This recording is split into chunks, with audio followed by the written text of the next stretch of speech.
Hi there. Welcome to the kindergarten, where we grow creativity and imagination. Today we're going to be reading Tawny Scrawny Lion by Kathryn Jackson. Once there was a tawny, scrawny, hungry lion who never could get enough to eat. He chased monkeys on Monday, kangaroos on Tuesday, zebras on Wednesday, bears on Thursday, camels on Friday, and on Saturday, elephants. And since he caught everything he ran after, that lion should have been as fat as butter, but he wasn't at all. The more he ate, the scrawnier and hungrier he grew. The other animals didn't feel one bit safe. They stood at a distance and tried to talk things over with the tawny, scrawny lion. "It's all your fault for running away," he grumbled. "If I didn't have to run for every single bite I get, I'd be fat as butter and sleek as satin. Then I wouldn't have to eat so much, and you'd last longer." Just then, a fat little rabbit came hopping through the forest, picking berries. All the big animals looked at him and grinned slyly. "Rabbit," they said, "oh, you lucky rabbit, we appoint you to talk things over with the lion." That made the little rabbit feel very proud. "What shall I talk about?" he asked eagerly. "Any old thing," said the big animals. "The important thing is to go right up close." So the fat little rabbit hopped right up to the big hungry lion and counted his ribs. "You look much too scrawny to talk things over," he said. "So how about supper at my house first?" "What's for supper?" asked the lion. The little rabbit said, "Carrot stew."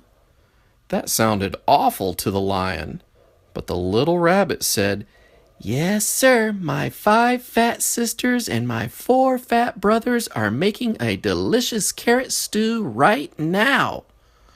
"What are we waiting for?" cried the lion. And he went hopping away with the little rabbit, thinking of 10 fat rabbits and looking just as jolly as you please. "Well," grinned all the big animals, "that should take care of Tawny Scrawny for today." Before very long, the lion began to wonder if they would ever get to the rabbit's house. First, the fat little rabbit kept stopping to pick berries and mushrooms and all sorts of good-smelling herbs. And when his basket was full, what did he do but flop down on the riverbank? "Wait a bit," he said. "I want to catch a few fish for the stew." That was almost too much for the hungry lion.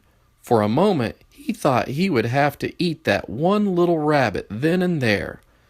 But he kept saying, "5 fat sisters and 4 fat brothers," over and over to himself, and at last the 2 were on their way again. "Here we are," said the rabbit, hopping around a turn with the lion close behind him. Sure enough, there was the rabbit's house, with a big pot of carrot stew bubbling over an open fire. And sure enough, there were 9 more fat, merry little rabbits hopping around it. When they saw the fish, they popped them into the stew, along with the mushrooms and herbs. The stew began to smell very good indeed. And when they saw the tawny, scrawny lion, they gave him a big bowl of hot stew. And then they hopped about so busily that really, it would have been quite a job for that tired, hungry lion to catch even one of them. So he gobbled his stew, but the rabbits filled his bowl again. When he had eaten all he could hold, they heaped his bowl with berries. And when the berries were gone, the Tawny Scrawny Lion wasn't scrawny anymore. He felt so good and fat and comfortable that he couldn't even move. "Here's a fine thing," he said to himself. "All those fat little rabbits, and I haven't room inside for even one." He looked at all those fine, fat little rabbits and wished he'd get hungry again. "Mind if I stay a while?" he asked. "We wouldn't even hear of you going," said the rabbits. Then they plumped themselves down on the lion's lap and began to sing songs. And somehow, even when it was time to say goodnight, that lion wasn't one bit hungry. Home he went, through the soft moonlight, singing softly to himself. He curled up in his bed, patted his sleek, fat tummy, and smiled. When he woke up in the morning, it was Monday. "Time to chase monkeys," said the lion. But he wasn't one bit hungry for monkeys. What he wanted was some more of that tasty carrot stew. So off he went to visit the rabbits.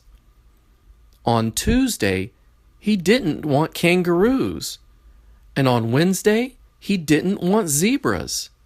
He wasn't hungry for bears on Thursday, or camels on Friday, or elephants on Saturday.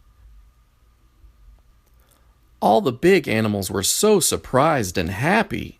They dressed in their best and went to see the fat little rabbit. "Rabbit," they said, "oh, you wonderful rabbit! What in the world did you talk to the tawny, scrawny, hungry, terrible lion about?" The fat little rabbit jumped up in the air and said, "Oh my goodness! We had such a good time with that nice, jolly lion that I guess we forgot to talk about anything at all." And before the big animals could say one word, the tawny lion came skipping up the path. He had a basket of berries for the fat rabbit sisters and a string of fish for the fat rabbit brothers and a bunch of daisies for the fat rabbit himself. "I came for supper," he said, shaking paws all around. Then he sat down in the soft grass, looking fat as butter, sleek as satin, and jolly as all get out, all ready for another good big supper of carrot stew. The end. If you enjoyed this reading of the Tawny Scrawny Lion, please hit the like button. And if you want to hear more, subscribe.